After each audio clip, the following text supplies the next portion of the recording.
Ikay! Bakit?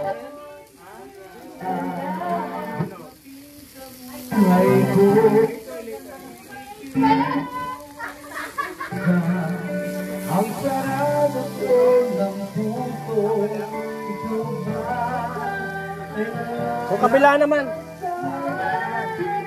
Baka mainit yan. Eh? Ay!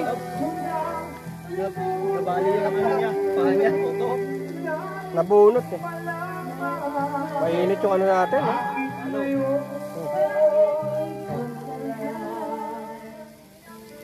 Ay, layo, malayo.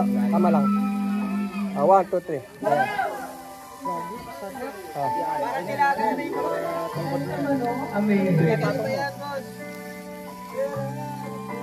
Ang taba eh, oh. Kailangan lutuin yung mga pata niya eh. Siguro parang natin sa gitna. Hindi, maluluto yan. Wala pala tayong kutsilyo. Meron. Nakairam na? Kaya lang yung presentation tayo.